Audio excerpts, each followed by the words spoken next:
새벽 2시 33분, 지하 700m 아래에 불이 붙었다. 그 지하엔 252명이 있었다. 이곳은 카자흐스탄 카라간다 지역. 1930년대 초반, 소련은 중앙아시아 지역에 중공업용 석탄 공급지를 만들기 시작했다. 그 중심은 카라간다 탄전이다. 개발 초기 노천 채굴과 얕은 갱도 채굴이 병행됐다. 하지만 얕은 탄층이 빠르게 고갈되며 수직 갱도를 파내려가는 방식으로 전환된다. 이 작업은 수백 미터 단위로 내려갔다. 또한 갱도는 닫힌 구조를 형성했다. 카라간다 탄전의 질 좋은 석탄을 위해 조금씩 더 깊이 내려가기 시작하면서 탄전은 더 깊어져만 갔다. 소련이 해체된 1990년대 후반, 이 구조는 바뀌지 않고 운영 및 관리 주체가 변한 뒤에도 유지된다.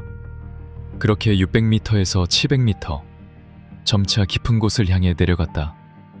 늦은 새벽, 아직 252명의 광부들이 교대 근무 중이었다. 하루 24시간 동안 탄전은 쉴 새 없이 돌아갔다. 일부 구간은 아직 야간 작업이 끝나지 않은 상태였다.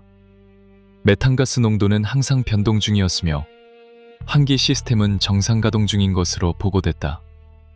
하지만 지하 약 700m 지점의 깊이 특성상 통풍이 제한되며 메탄가스 축적이 가능했다. 또한 이 지역은 메탄가스 발생량이 높은 탄층으로 알려져 있다. 그래서 메탄 경보는 특별한 신호가 아니었다. 일상적인 오작동 정도로만 치부됐다. 한참 작업이 진행되던 2시 33분, 무거운 폭발음이 갱도 내부에 울려 퍼졌다.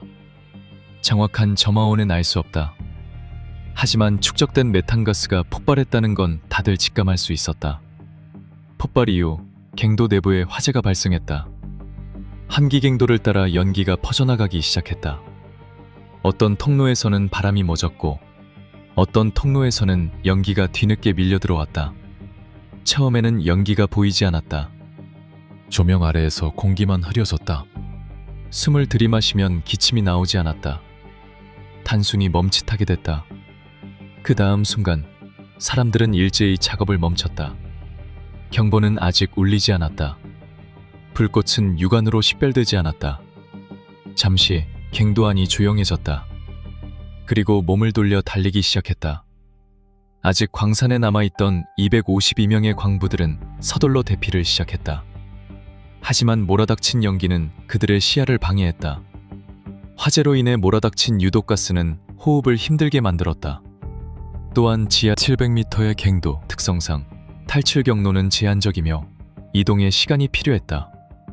그리고 시야가 제한된 상황이기에 이런 상황에서 탈출할 수 있는 구간은 별로 없다. 앞서 언급한 광산의 구조상 같은 화재와 유독가스여도 환기 구조나 방향에 따라 유독가스의 양, 닿는 순서는 층마다 달랐다. 따라서 각 층마다 화재의 위험도는 다르게 닿았다. 모두가 똑같이 위험했지만 모두가 다르게 인지했다. 모두 자신에게 익숙한 길로 흩어졌다. 누군가는 다 같이 쓰던 길로 돌아왔다. 결과적으로 특정 구간의 사람들은 같은 통로에 몰렸다. 해당 통로가 인산인해를 이루며 막히고 병목 현상을 발생시켰다. 하지만 다른 경로는 존재하지 않았다. 이 과정에서 누구는 벽에 기대 앉았고 무릎을 짚은 채 움직이지 못했다. 숨을 쉬는 것 자체가 더 힘들어졌기 때문이다. 잠시 쉬면 괜찮아질 것 같았다. 하지만 다음 순간 일어날 수 없었다. 그렇게 하나둘씩 쓰러져 갔다. 그 시각 지상에선 한창 탄광 운영 측이 비상구조를 요청했다. 곧 전문 구조대가 투입됐다. 구조대의 첫 진입으로 확인했다. 이 안에 사람이 더 들어갈 수 있는지 아니면 또 다른 구조자가 쓰러질지. 그렇게 구조는 제한된 구역 내에서 진행됐다. 더 깊이 들어가는 건 구조대도 불가능했다. 결국 일부 구간은 완전히 접근이 차단됐다.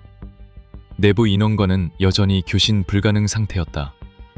총 252명 중 206명이 대피에 성공했다. 이 중 부상자는 20명 이상으로 보고됐다. 이날 오전까지 시신 4구가 확인됐으며 14시까지 확인된 구역에서 시신 22구가 발견됐다. 확인 가능한 구역이 늘어날 때마다 시신이 늘어났다. 16시 확인 가능 구역이 늘어 시신 19가 추가됐다.